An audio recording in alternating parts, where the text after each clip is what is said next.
Hello, hello.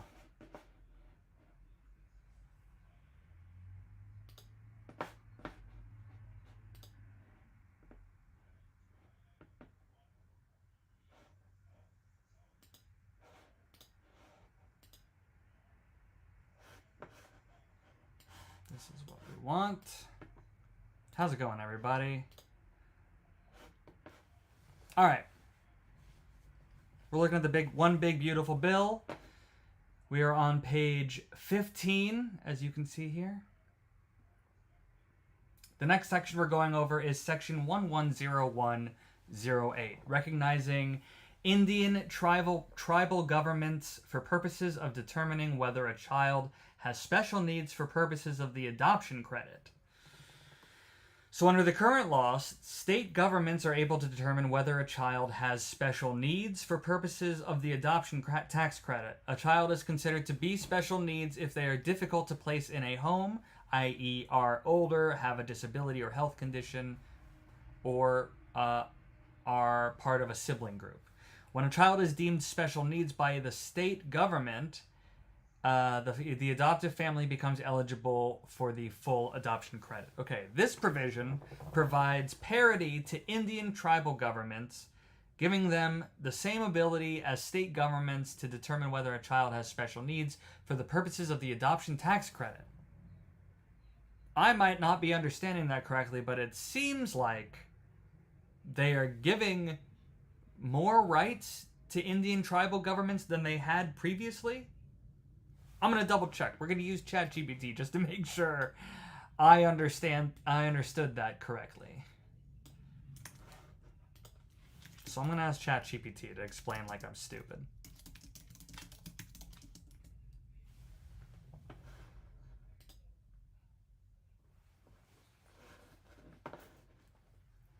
So if a state government says a child has special needs, like they're older, blah, blah, blah, the people who adopt that child can get the full adoption tax credit, even if they didn't spend that much on the adoption.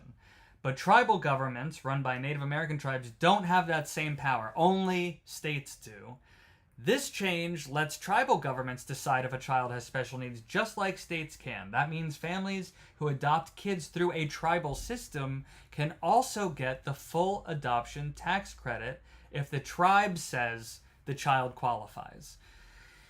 This seems good. This seems that first of all, I got to just point out that my understanding was spot on of what it means. And I just used ChatGPT to confirm that. So they're basically saying that before you had to go through the state, even if you adopted through tribal means, which I'm not that familiar with. Should we look up tribal governments? What's that look like?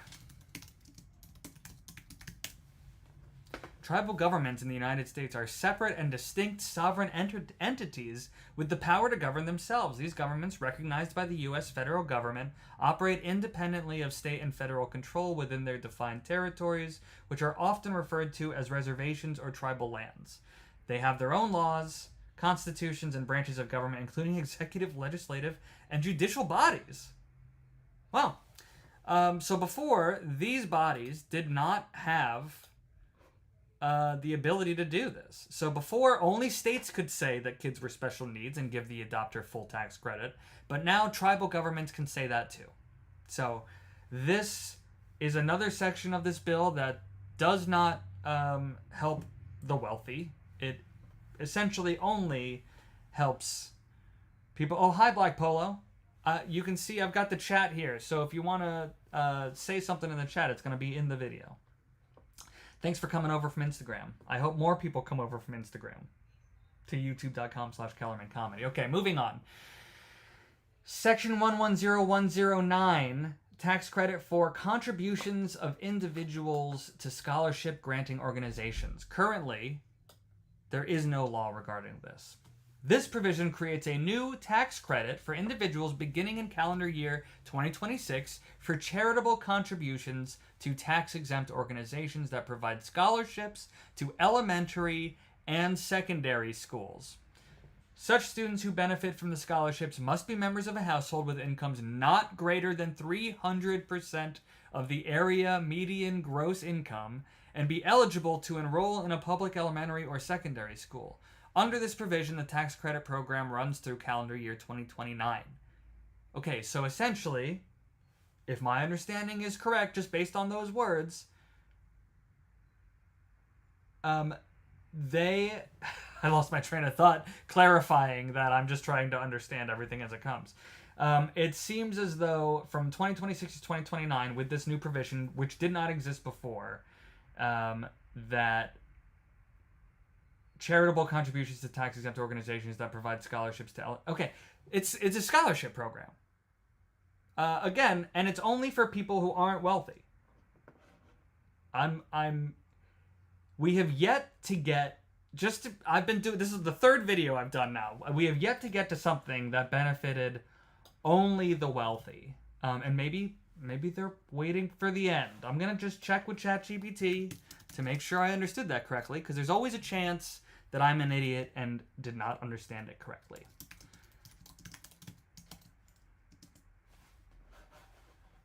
I never rule that out as a possibility. I think that one of the biggest mistakes people make is assuming that they understand, or assuming that they know.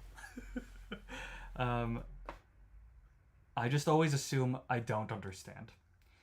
So what it means in plain talk. Starting in 2026, if you donate money to special nonprofits that give scholarships to kids in grade school, the government will give you a tax break for doing it. Okay, so I did misunderstand.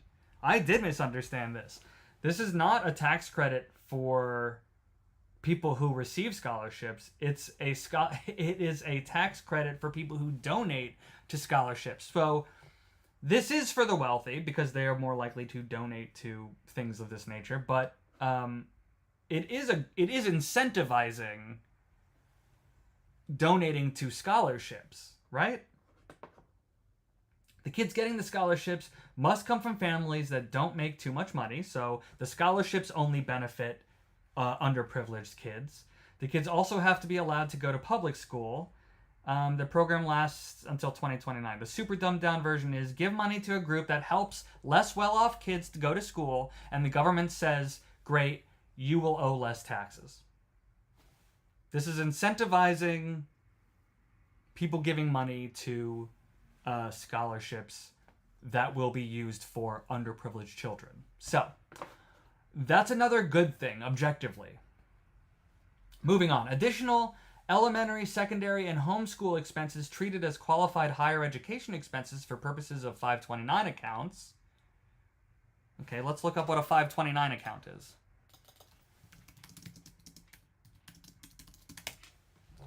A 529 account is a tax-advantaged savings plan designed to help families save for education expenses, including college and graduate school. These plans, authorized by Section 529 of the Internal Revenue Code, allow earnings to grow tax-free and withdrawals for qualified education expenses to be tax-free.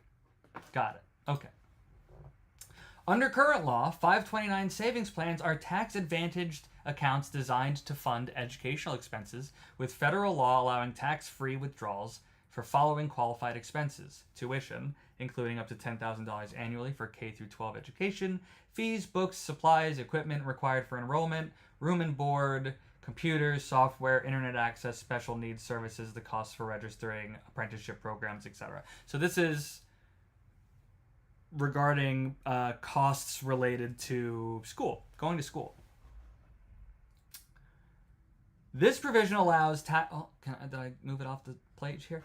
This provision allows tax-exempt distributions from 529 savings plans to be used for additional educational expenses in connection with enrollment or attendance at an elementary, secondary, or homeschool, including curriculum and curricular materials, books or other instructional materials, online education materials, tutoring, fees for dual enrollment in an institution, and educational therapies for students with disabilities.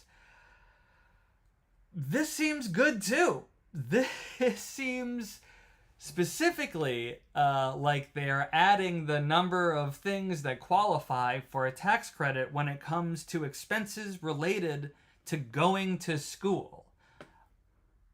this seems really clear to me, but I'm just gonna run it through ChatGPT to make sure I understood. Wouldn't be the first time. Would not be the first time I misunderstood.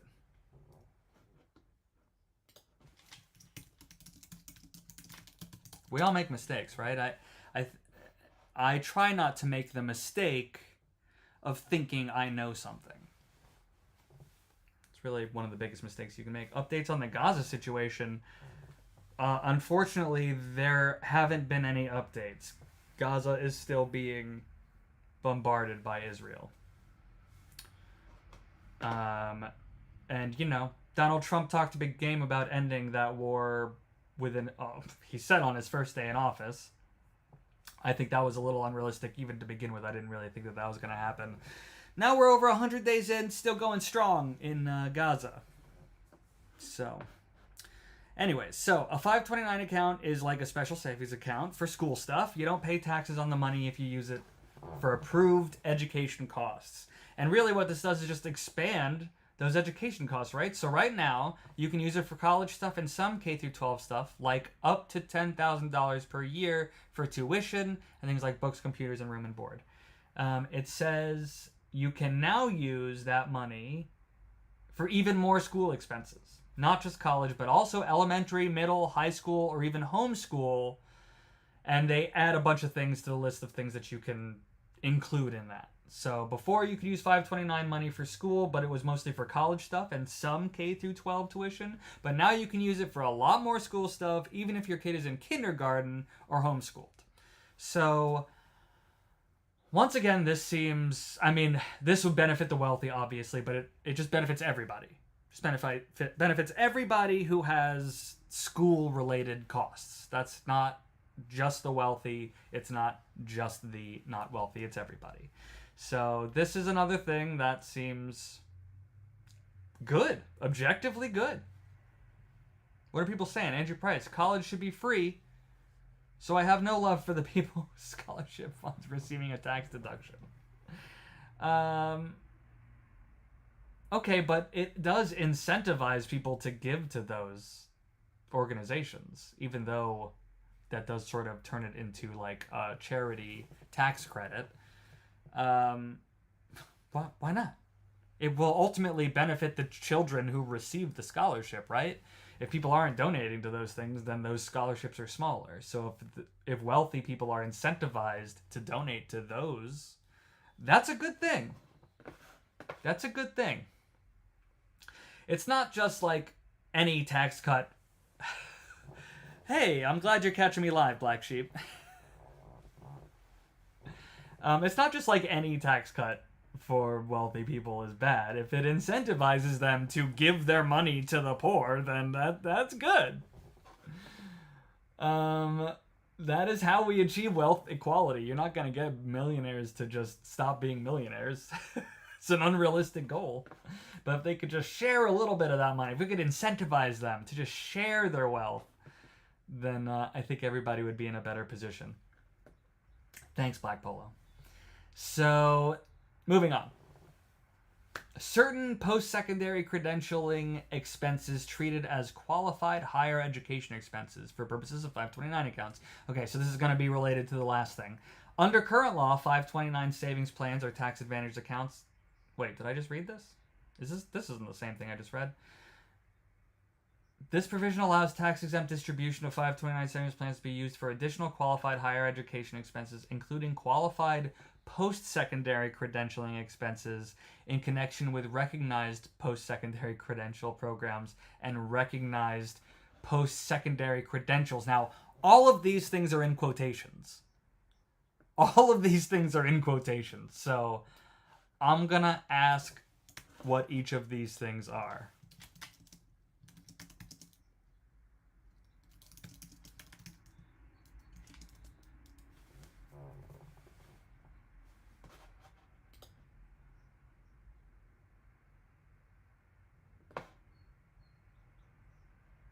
Okay, so qualified post-secondary credentialing expenses is the money you spend to get recognized education or training certificate after high school. Things like tuition, books. Okay, so paying to get welding certification, So these are like certifications that can also be written off if you want to get medical technician licenses, cybersecurity certificate. That makes sense. That makes sense. Okay, a recognized post-secondary credential program is a community college program, a boot camp or training program, a vocational school program, learning how to code, those sorts of things.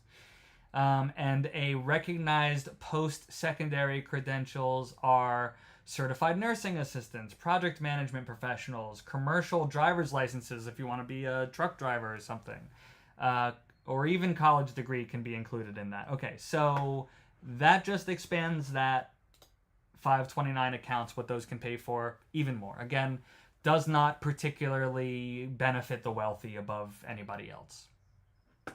Okay, moving on. Reinstatement of partial deduction for charitable contributions of individuals who do not elect to itemize. So under the current law, only taxpayers who itemize are able to deduct their charitable contributions. This provision creates a temporary deduction for non-itemizing taxpayers up to $150 for single filers or $300 for married filing jointly. For charitable cash donations for taxpayers 2025 through 2028, the charitable contribution must be made to a qualified charity and cannot be made to donor-advised funds or supporting organizations. Okay, so this provision seems to, first of all, that last bit, must be made to a qualified charity and cannot be made to donor-advised funds or supporting organizations. That rules out the conflict of interest.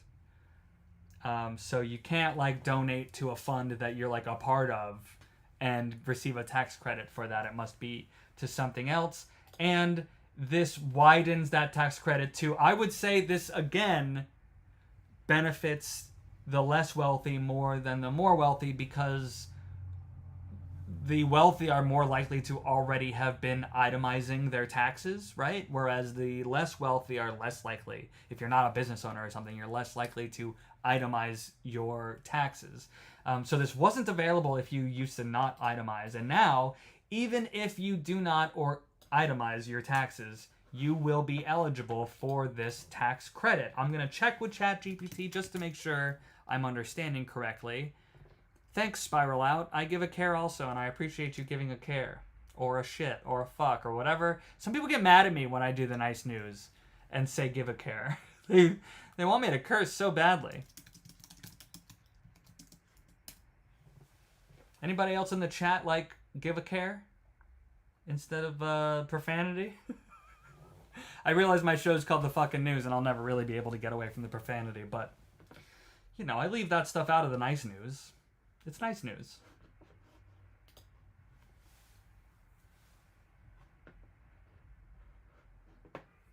Oh, Nick gives a care. Spiral Out gives all the shits, fucks, and cares. All right, so if you give money to charity, you can only get a tax break if you are doing the long, detailed version of your taxes, which is itemizing. Most people don't itemize, so they get no tax help for giving to charity. The new rule is that you can get a small tax break for giving money to charity even if you don't itemize. So I understood it perfectly well. Regular people can get little tax breaks too. So obviously this doesn't benefit the wealthy more. They were already getting their deductions for itemizing and blah, blah, blah. Now, people who don't itemize, which are more likely to be less wealthy, can take advantage of this tax credit. So that's good. And again, it just incentivizes people to give to charity. So far, we're still good. Moving on.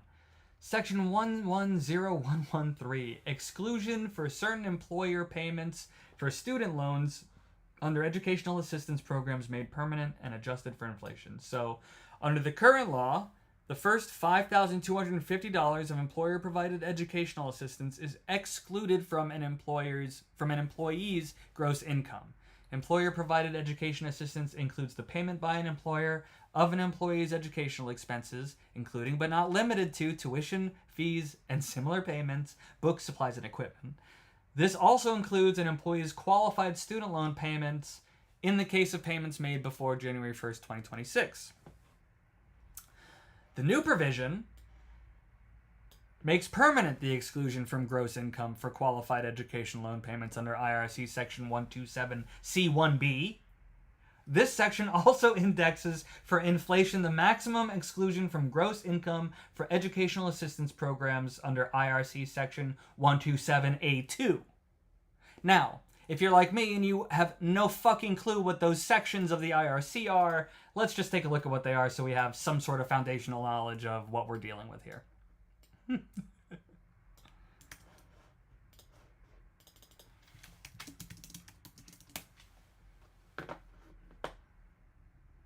IRC Section 127C1B defines educational assistance within the context of employer-provided educational assistance programs. Specifically, it states that educational assistance includes payment by an employer of expenses incurred by or on behalf of an employee for the employee's education, which encompasses tuition, fees, similar payments related to education, books, supplies, or equipment.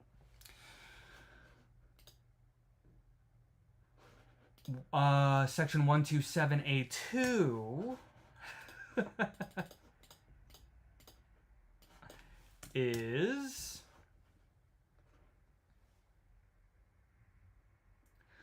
it refers to the maximum exclusion limit for employer-provided educational assistance benefits under a qualified educational assistance program. In simpler terms, Section 127 of the Internal Revenue Code allows employees to exclude from their gross income up to a certain amount of educational assistance provided by their employer. Section 127A2 specifically sets the limit on how much educational assistance can be excluded. Now, this one's a little confusing for me, so we are going to ask ChatGPT to help me understand, like I'm stupid, even though I'm not, but sometimes I feel like I am. There's so much, like, it's not even like legal jargon. It's just confusing language that they include sometimes. Probably to include some kind of loophole that you can't see until they use, right? But who knows? Right now, if your boss helps pay for your school, you don't have to pay taxes on the first $5,250 of that help. Also, if your boss helps you pay off your student loans, that part doesn't get taxed either, but only until the end of 2025. This was set to end. Hello, Saika Nakvi? I hope I'm pronouncing that correctly. And I'm glad you're here too, Black Polo. The new rule makes the student loan help tax-free forever, not just until 2025. Also, the $5,250 limit can go up a little each year to keep up with inflation. This, again, seems good. The super dumbed-down version is, if your boss helps pay for your school or loans, the government won't make you pay taxes on what he gives you. Just in case I'm missing something here, let's ask ChatGPT if this impacts the wealthy more than the not so wealthy.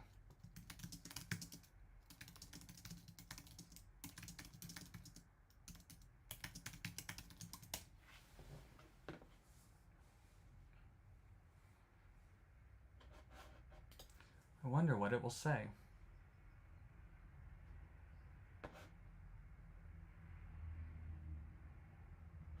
Okay. It helps higher earners more, but not only them. Wealthy people are more likely to have a job at a company that offers this benefit. Okay, so debatable. Have student loans from expensive schools that qualify, actually owe enough in taxes to fully use the tax break, right? Because it's based on how much you receive, right? Lower income workers are less likely to work for a company that offers education help, have high student loan payments, or benefit as much since they owe less money in taxes. But I'm not sure I totally buy that. Lower income workers are less likely to have high student loan payments? That's got to be based on some statistic, right? I feel like I know plenty of people who are not high income earners who have high student loans. I mean, I guess what it's saying is, like, if you're a doctor, then obviously you went to school for 7 years or 10 years and have more student loans. So I guess that does make sense. Haiti 54 cannot be banned. What is happening? Who's taking over my... Can I block you? I'm removing this person. You can believe whatever you want, but don't spam the chat. That's the rule. Believe whatever you want, but don't spam the chat. We're all trying to learn here. Hopefully you're here to learn. Next section, 110114, extension of rules for treatment of certain disaster-related personal casualty losses. So under the current law, taxpayers may claim disaster-related personal casualty losses without having to itemize for disasters occurring through February 10th, 2025. This provision extends this tax treatment of disaster-related personal care casualty losses through the date of enactment. So I think we can all agree that this is good. Taxpayers may claim disaster-related personal casualty losses without having to itemize, and this simply extends that. So another section of this that only helps people who are already doing that. You know, it already helps people affected by disasters. So Black Sheep, I do need a mod. I don't know how to make you a mod, but... Oh, wait. How'd they get back in? How do I...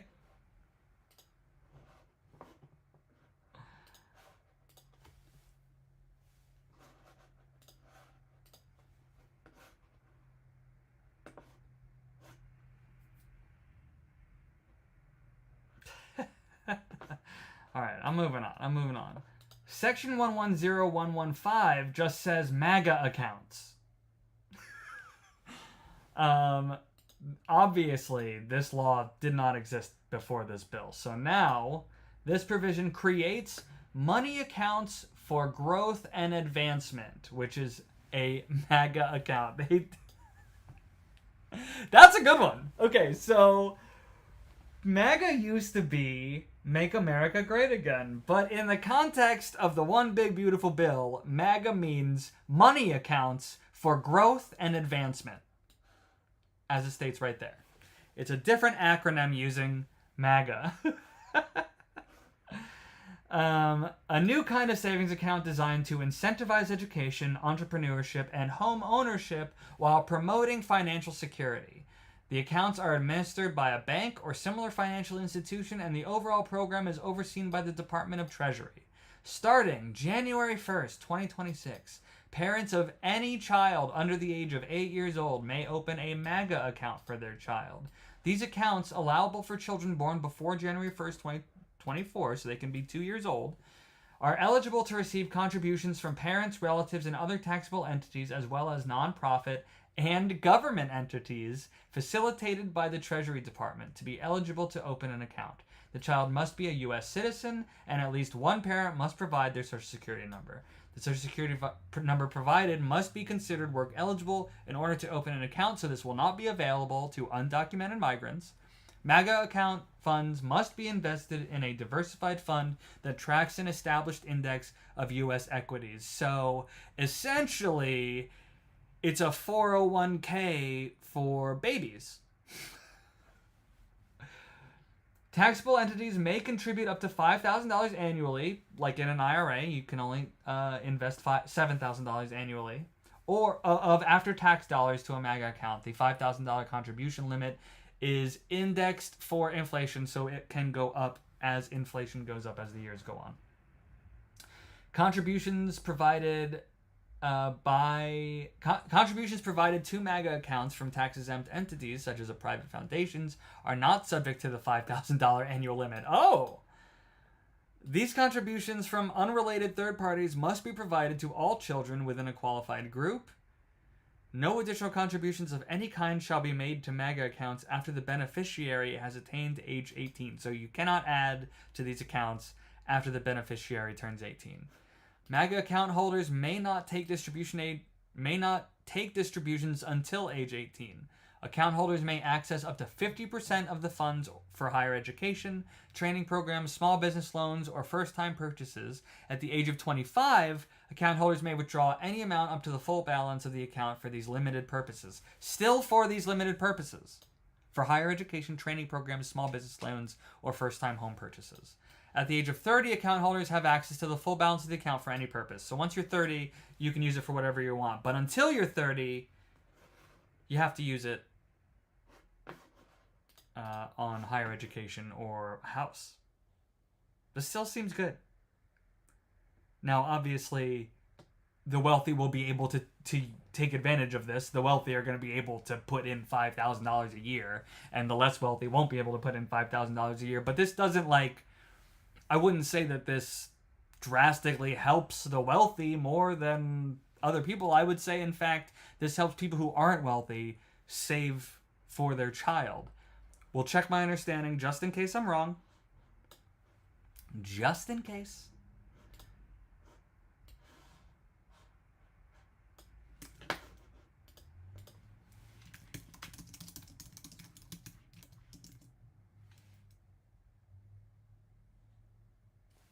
I'll take a moment just to say thanks for joining me on YouTube. If you're on one of the socials, make sure that you go over to youtube.com/Kellerman Comedy, comedy with a K, so that you can read the One Big Beautiful Bill along with me. For everybody who's on YouTube, thanks for joining. I hope that you like the video, subscribe, check out the Substack, do all the things.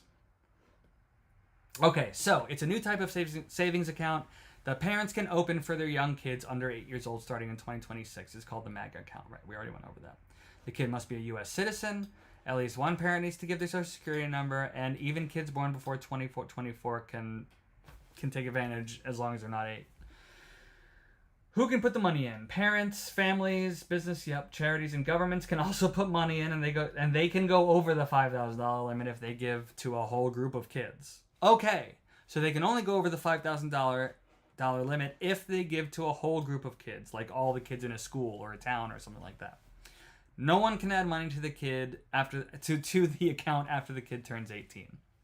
So where does the money go? The money gets invested in the stock market, not random stocks, but a diversified fund, basically a mix of a lot of U.S. companies. Yeah, just like a 401k or an IRA. Right. Before 18, the kid can't touch it. At 18, he can use half of it for things like college, job training, starting a small business, buying a first home. At 25, they can use the whole amount, but still only for those purposes. And at 30, they can take the money out for anything. So it's just a savings account, really.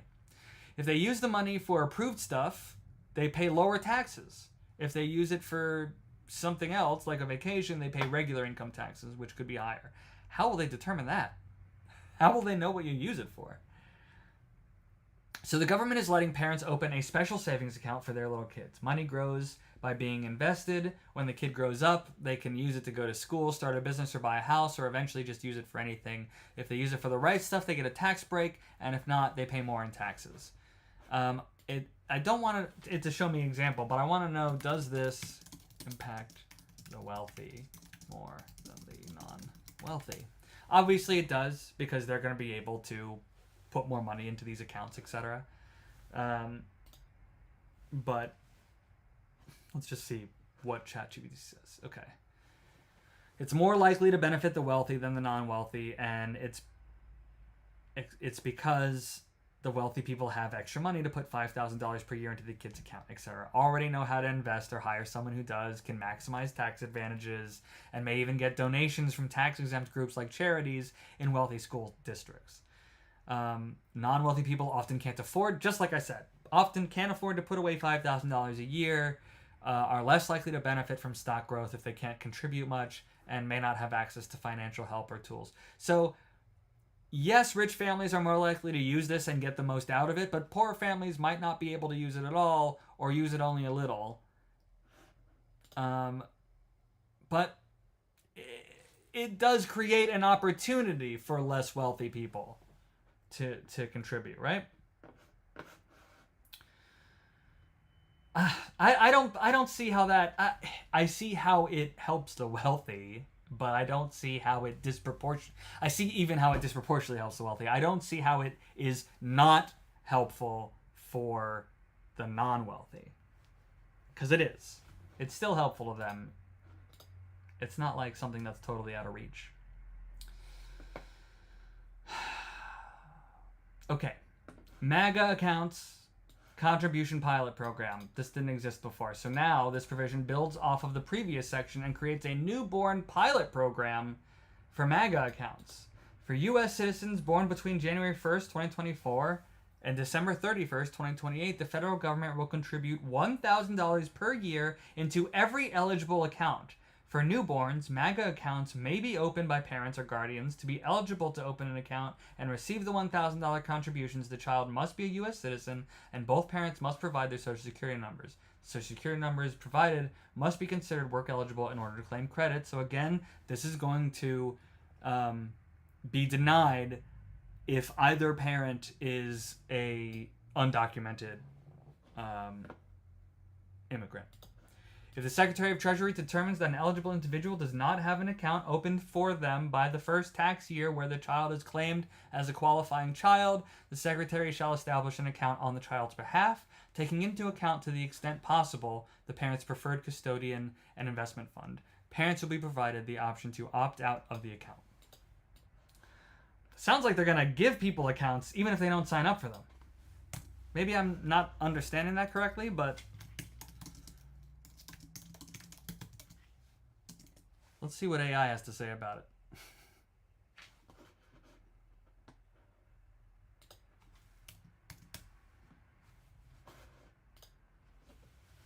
The chat really died, guys. What happened? Is the YouTube chat working?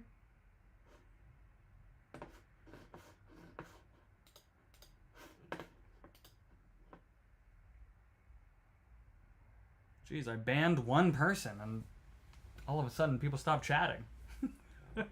Black Polly, you still in here? Black Sheep? I see people watching, but all of a sudden nobody's chatting.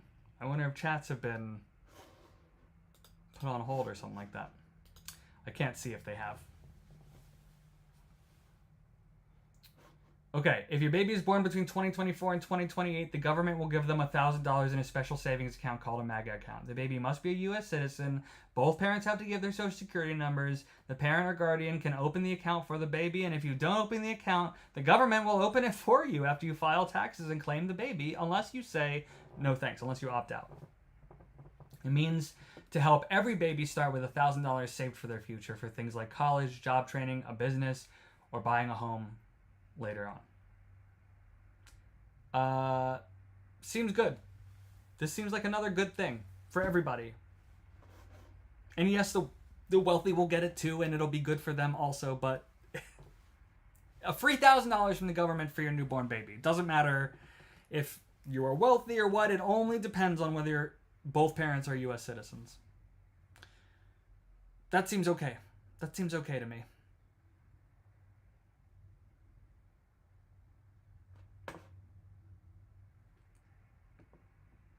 Okay, we're entering part 3 here, investing in health of American families and workers. Section 110201, treatment of healthy reimbursement arrangements integrated with individual market coverage. So under the current law, employees with a health reimbursement arrangement, or HRA, offered by the employer can use the tax-advantaged arrangements on certain medical expenses. Final regulations from 2019 expanded the use of HRAs, allowing employers to offer individual coverage HRAs, which, in addition to existing medical expenses, can also now be used to purchase qualified health insurance on the individual market without violating group health plan requirements. This provision codifies the final 2019 regulations permitting individual coverage HRAs and renames the policy as Custom Health Option and Individual Care Expenses, or choice. Now, I had a hard time understanding that as I read it, if I'm going to be honest. So I'm going to just ask AI to explain it to me like I'm stupid.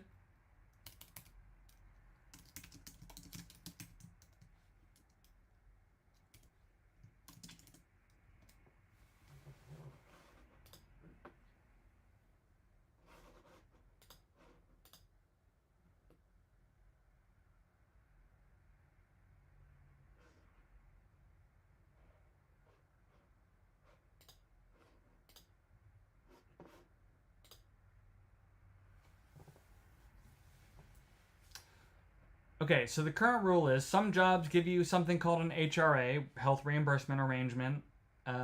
It's basically a special account. Oh, message retracted. Okay.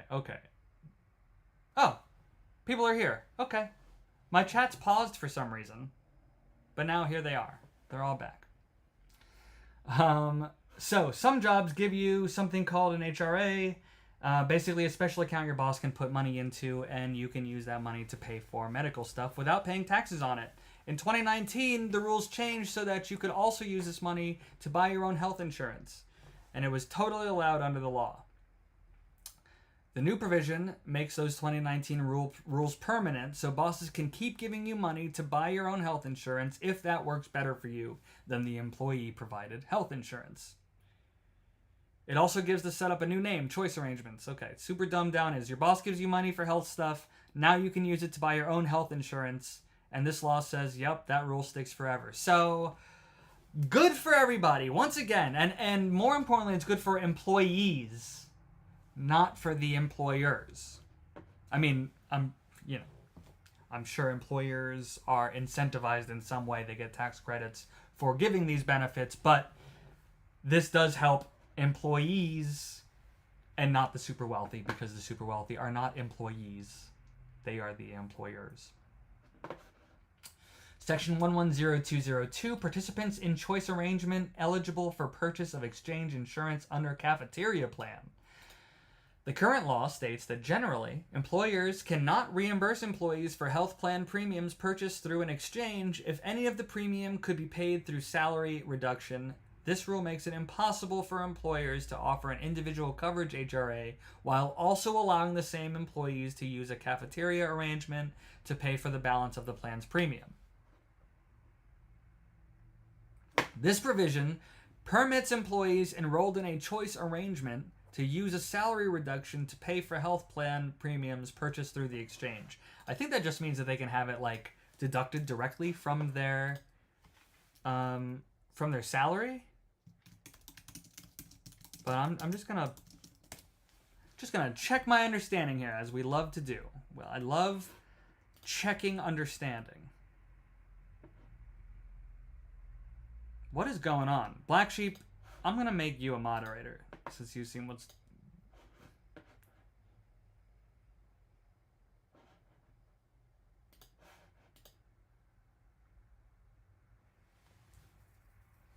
Black Sheep, take care of anybody who's being an asshole, please. I don't know who you are, but I appreciate you. So if you're signed up for one of those new Choice Health accounts, your job offers the thing that lets you buy your own health insurance. Now you're allowed to use part of your paycheck before taxes are taken out to help pay for your health insurance premiums. So your job lets you buy your own health insurance. Now you can say, take some money out of my paycheck to help pay for it before taxes. That means you save money on taxes and your insurance gets paid. And again, I'm going to say that this benefits... Do you guys see what's going on here? What is the matter with people?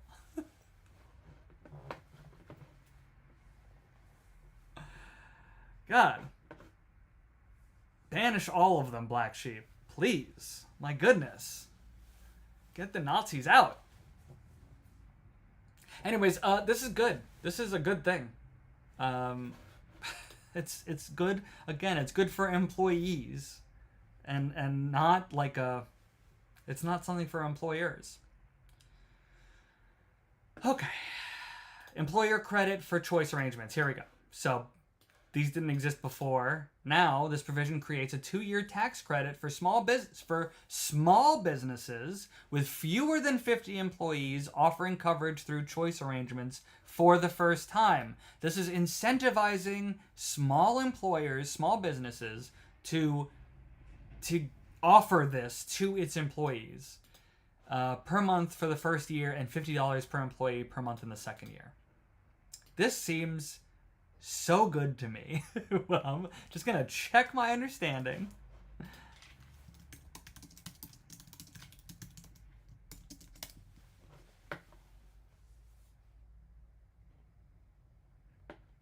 I am on Twitch, but I do not go live on Twitch as often as I should. I mostly just play video games on Twitch.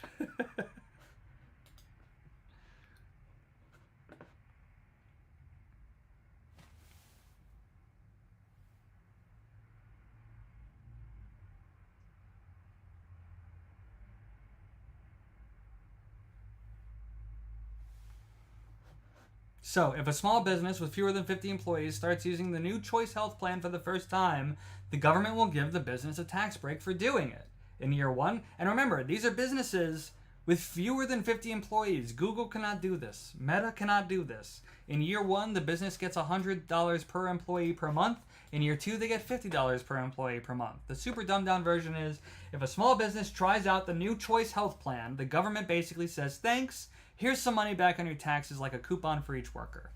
This incentivizes employers to offer this, and ultimately only benefits the employees. I mean, the employer is benefited, but only because they are offering something they didn't before. So, this is good. This is great. Where are we here? Page 19. Okay. Moving on. Section 11204. Individuals entitled to Part A of Medicare by reason of age allowed to contribute to health savings accounts. So the current law is that individuals entitled to Medicare Part A... Hold on. Let's just look up real quick what Medicare Part A is. I don't use Medicare, so I don't know too much about it. What is Medicare Part A? Also known as hospital insurance, helps cover the cost of inpatient hospital care, skilled nursing facility care, hospice care, and some home health care. It's generally premium free for those who or their spouse paid Medicare taxes for at least 10 years while working. Okay, great. So individuals entitled to Medicare Part A are ineligible to contribute to a health savings account, such as an HSA, even if they are still enrolled in a private high-deductible health care plan.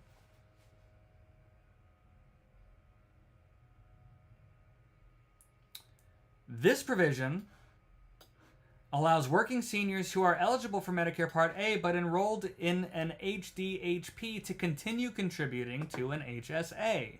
The current guardrails that apply to individuals that are under 65 and are contributing to HSAs would continue to apply to this population, including a penalty on non-qualified medical expenses purchases.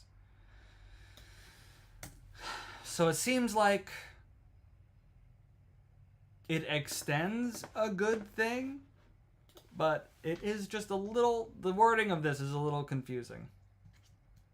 And thank you, Black Sheep, for taking care of these people. I really don't know who they are.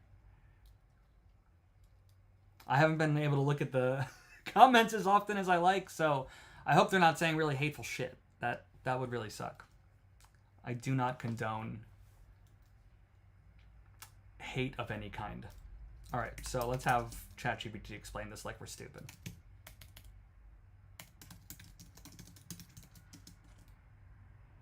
How are we feeling about this bill so far? I gotta be honest. We haven't gotten to anything bad or explicitly for the wealthy yet. Granted, I'm only on page 19 out of 50, but... So, this new rule, if you're old enough for Medicare Part A, usually 65 plus, you're not allowed to put money into a health savings account, even if you're still working and have a high deductible health plan. The new rule is that now if you're a working senior with an HDHP, you can keep putting money into an HSA, even if you have Medicare Part A. But the same rules still apply. You can only use the HSA money for medical stuff, and if you use it for non-medical stuff, you pay a penalty. So before, you're 65 with Medicare, no more HSA money for you. Now, you're 65, still working, and have your own health plan, go ahead, you can keep saving in your HSA. Wealthy people don't need to do this. Therefore, this does not benefit the wealthy. And I'll just double check my understanding. Does this benefit the wealthy more than the non-wealthy?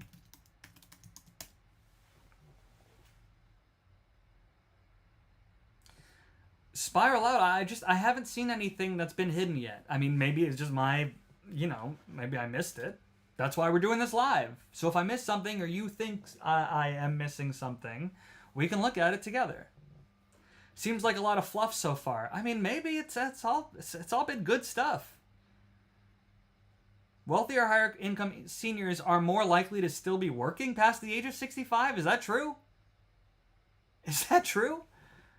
I feel like they're more likely to retire.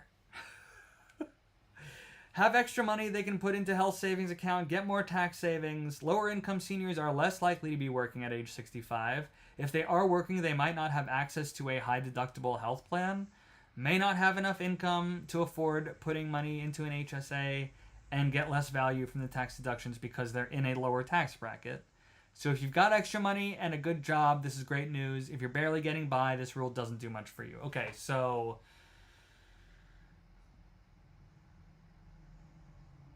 I guess this benefits... I struggle to say this benefits the wealthy, because if you're wealthy, then you're not still working at 65, right? Maybe I'm wrong. Maybe this does only benefit the wealthy. Maybe this one is only for people who have extra money and a good job. And I don't personally think that that only applies to the wealthy. You can not be wealthy, but have extra money and have a good job, right? So I guess that benefits the wealthy more because they'll be able to take advantage of it more, but it helps anybody who can take advantage of it. So it's not explicitly good for the wealthy. Moving on. Treatment of direct primary care service arrangements. So the current law, the Internal Revenue Service, has indicated it views certain direct primary care arrangements as a separate and additional form of health insurance coverage, therefore incompatible with HSAs, which can only be offered alongside an HDHP. This provision will allow individuals with HDHPs to also enroll in DPC arrangements and maintain their HSA, and allows HSA funds to be used to pay for DPC services. HSA distributions for DPC services cannot exceed $150 per month for individuals or $300 per month for family arrangements, adjusted annually for inflation. So again, this seems like it will benefit anybody who is using these funds this way. I'm just going to check the old understanding.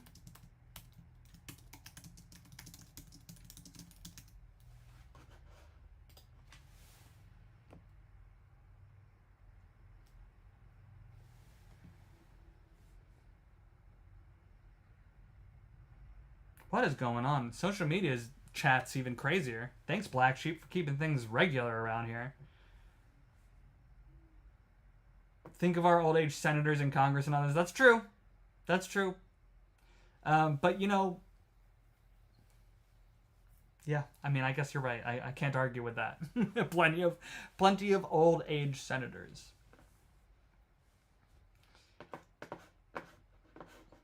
So right now, if you have a health savings account, HSA, you can only use it with a high deductible health plan. No other type of health plan allowed.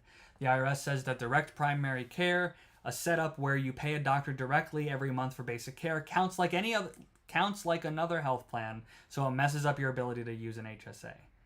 With the new rule, you can have both. You can keep your HSA and sign up for direct primary care. You can even use HSA money to help pay for the DPC doctor. You can only use up to $150 per month if you're single, $300 per month for the whole family. These limits can go up a little each year. So before, you had to pick one, HSA or pay your doctor directly, not both. And now you can do both. This one may benefit the wealthy more because you're more likely to be able to afford like private primary care, right? But really, it just opens up how you can use your healthcare benefits. So, you know, you just should be able to use your healthcare. You should be able to have more than one type of healthcare if you want. You are going to have to make a certain amount of money to be able to afford more than one healthcare, but you should just have the ability. So, yeah, this probably impacts the wealthy more than the non-wealthy, but it is benefit. It's not like it takes from the poor and gives to the rich or something like that.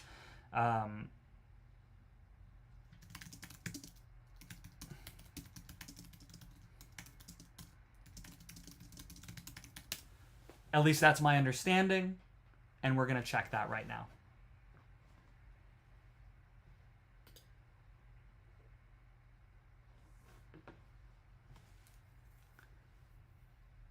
How we doing, chat?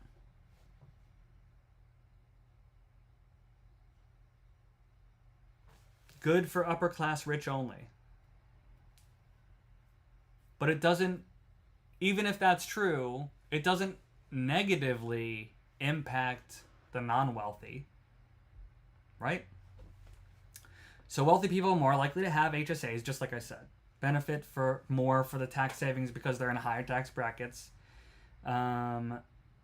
Non-wealthy people are less likely to have an HSA or a high deductible health plan. They may not be able to afford an extra monthly fee for a DPC doctor. Right, they're not going to have not going to have a doctor separate from what their health coverage pays for.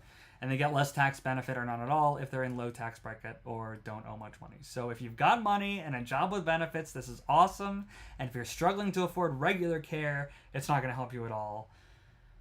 So it doesn't help the non-wealthy, but in my opinion, this is something that just should be allowed anyway. You should be able to do both if you can afford both. I don't think only the wealthy can afford both, but obviously if you're impoverished, you definitely can't afford both.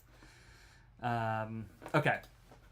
Moving on to section 110206, allowance of bronze and catastrophic plans in connection with health savings accounts. So under the current law, some bronze and all catastrophic health insurance plans have maximum out-of-pocket costs that exceed IRS-defined limits for HDHP's disqualifying HSA compatibility. This provision allows all bronze and catastrophic health insurance plans on the exchange to be eligible plans for the purpose of making HSA contributions. Sounds again like it's just sort of opening up eligibility to more people, and maybe the wealthy will benefit more, but look guys, the wealthy's gonna benefit more. No matter what, they can't pass something that's just gonna be like the wealthy doesn't benefit at all from this. I mean, some of these things are or have been specifically for the non-wealthy. And the things that benefit the wealthy more are still for everybody. They're still open to everybody if you can try to manage to afford it. Let's just have ChatGPT explain this like I'm stupid, just to make sure I'm not missing something here.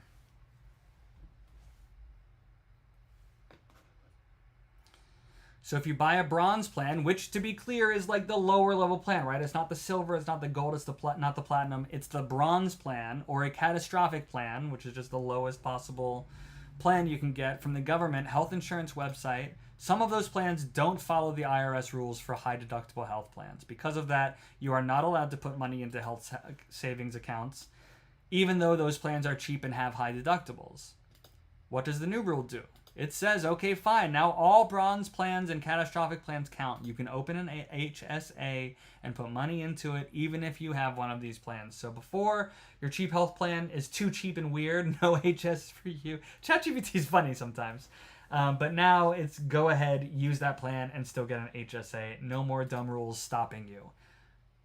No more dumb rules stopping you sounds like Donald Trump is speaking to me through ChatGPT right now. Okay, I'm going to wrap things up here. Let's do one more page. This is page 20. And it starts with section 110207, on-site employee clinics. The current law does not allow individuals to contribute to an HSA if they utilize certain discounted health services at a health clinic at their worksite because the IRS views such services as a significant medical benefit, therefore incompatible with your health insurance. This provision allows individuals who utilize discounted healthcare services at a health clinic at their worksite to contribute to an HSA. That sounds to me like it benefits the underprivileged more, right? It sounds like if you're using like your work's discounted healthcare or on-site health clinic, you used to not be able to claim your insurance on that, and now you can. Which would specifically help people who need to use the discounted health clinic. So if you go to a cheap or free work health clinic, like when your job offers, you get care and the IRS says that's too much of a health benefit, so you're not allowed to have a health savings account. Under the new rule, it lets people use workplace clinics and still have a health savings account. So, like, yeah, maybe it will let wealthy people get some cheaper healthcare, but it's also going to help people who take advantage of cheap healthcare have a health savings account if they want. You don't have to not use the cheap healthcare place just because you wouldn't be able, it's not compatible. So, again, so far, it's all been pretty good. Even the things that sort of disproportionately help the wealthy have not been bad for the not wealthy. And the non-wealthy are not excluded from those things. Certain amounts paid for physical activity, fitness, and exercise treated as amounts paid for medical care. So sports and fitness expenses such as fitness facility membership fees are not treated as HSA qualified medical expenses. This provision allows individuals to use their HSA for physical fitness memberships and instructional physical activity up to $500 per year for an individual and $1,000 per year for a family, up to 1/12 of such expenses allowed per month. Guys, you're going to be able to write off your gym membership. That's great. That is great because a gym membership is, in my opinion, preventative care. If you are exercising, that keeps, they say an apple a day keeps the doctor away, but a couple push-ups really does a wonders. I'm still going to have ChatGPT just explain this like I'm stupid, just to make sure I'm not missing something, because then I'd look really stupid.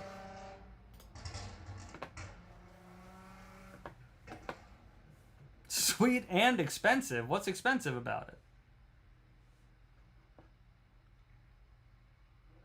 Expensive like...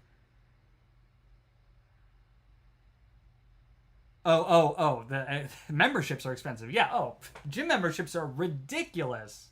Ridiculous. So if you have an HSA, you can't use it to pay for a gym membership or exercise classes or sports, even though it's for your health. The new rule says you can use your HSA for fitness stuff like gym memberships, workout classes, sports lessons, but you can only spend up to $500 a year if it's just for you. Or up to $1,000 a year if it's for your whole family, and you can only spend a little each month, about half of the yearly amount. So, about 1/12 of the yearly amount. So it's not going to cover the full membership unless you get a great deal and your membership is like $50 a month. But that is good. So you couldn't use your HSA for the gym, and now you can. I think that is wonderful.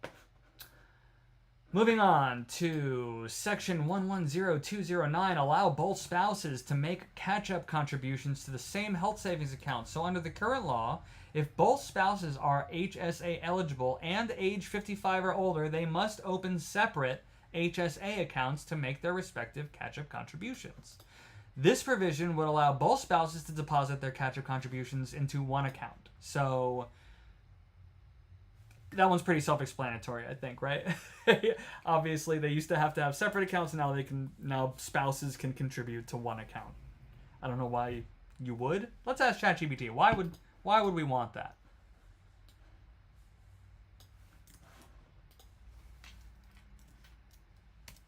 Let's ask a different question. How does the above benefit lower income families?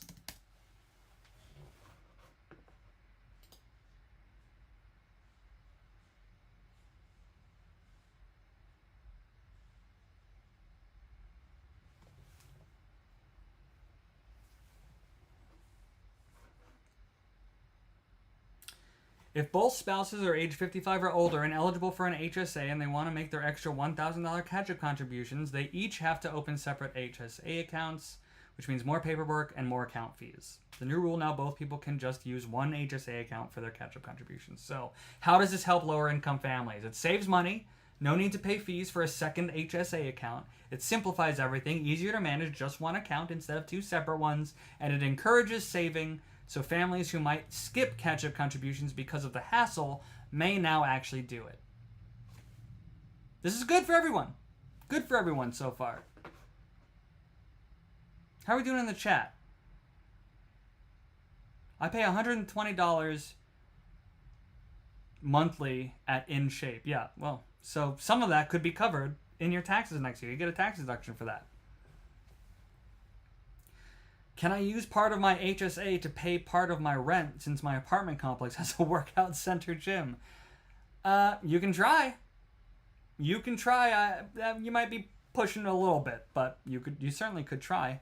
I've been getting ready for work this whole time. Been cooking now. Gotta run to work. I'll get you, William. Okay. Section 11210 FSA and HRA terminations are or conversions to fund HSAs. So under the current law, individuals cannot transfer flexible spending arrangements or health reimbursement arrangements balances into an HSA. This section allows employees at the employer's discretion to convert FSA and HRA balances into an HSA contribution upon enrolling in an HDHP HSA. The conversion amount is capped at the annual FSA contributions limit. Okay, so again, this just benefits any employees. Only employees are benefited by this. And finally, finally for today, Section 110211, which is a special rule for certain medical expenses incurred before establishment of health savings account. Under the current law, HSA funds can only be used for the purchase of a qualified medical expense after the HSA is established. This provision will allow medical services incurred within 60 days before the establishment of an account to be eligible QMEs. So it just makes those retroactive. Just makes things read retroactive. I'm just going to double check my understanding. This is going to be the last one, guys, so thank you all for joining me. Make sure that you like and subscribe. And subscribe on other platforms. Because who knows when I'm going to get banned on all these things. One wrong mention of Israel and I could be out. You never know. It's crazy times right now.